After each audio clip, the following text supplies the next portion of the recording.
What's up, everyone? We're back on American Dream TV, and I'm your host, Ryan Stawaz. We are smack dab in the middle of Philadelphia at City Hall, or Center Square. One of the most iconic and integral parts of Philadelphia is their 5 squares, which the city was built around. So today we figured we'd give you a tour of those 5 squares, starting with City Hall, moving to Logan Square, Franklin Square, Washington Square, and ending at Rittenhouse. So come join us. Each of the 5 squares in Philadelphia has an intriguing story. When William Penn created a landmark plan for the 5 focal points of Philadelphia, he envisioned a utopian green county town. These spaces served as community parks and meeting points for city block dwellers, and today stand proof of Philly's rich history. As I mentioned, Center Square is the hub or the heart of Philadelphia. When William Penn was designing the city, he wanted this to be a marketplace, a place for the Quakers to meet, as well as a government building.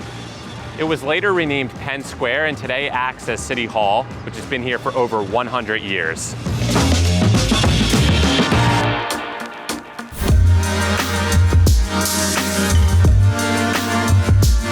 All right, we're at Northwest Square, aka Logan Square, on the Ben Franklin Parkway, which runs from City Hall through Logan Square directly to the Philadelphia Museum of Art. A fun fact is that this square was renamed for William Penn's colonial secretary, James Logan, who later became a mayor of Philadelphia.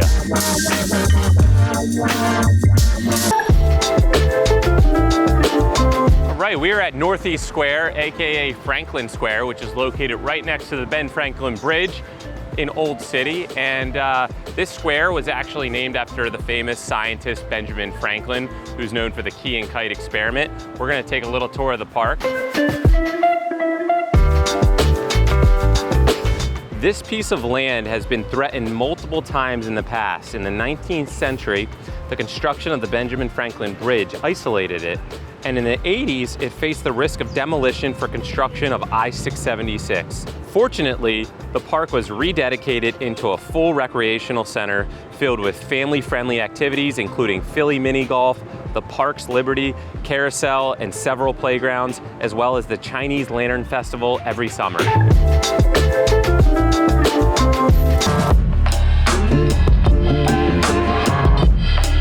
Welcome to the Southeastern Square, also known as Washington Square Park. This park's a little bit different in that it honors the forgotten soldiers of the Revolutionary War.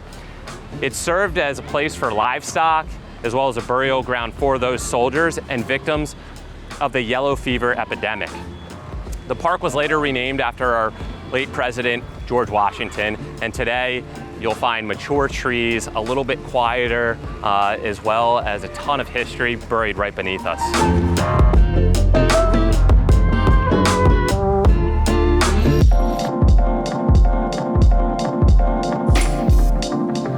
All right, our final stop is the Southwest Square, also known as Rittenhouse Square, named after the famous astronomer and first director of the U.S. Mint, David Rittenhouse.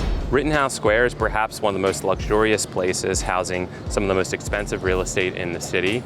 The square is surrounded by condo buildings and high-rise with penthouse suites, art galleries, and farmers markets on the weekend. Although previously Rittenhouse Square was one of the most sparsely populated of the 5 squares, it was later redesigned by a Frenchman, Paul-Philippe Crête, to include diagonal walkways leading to an oval center.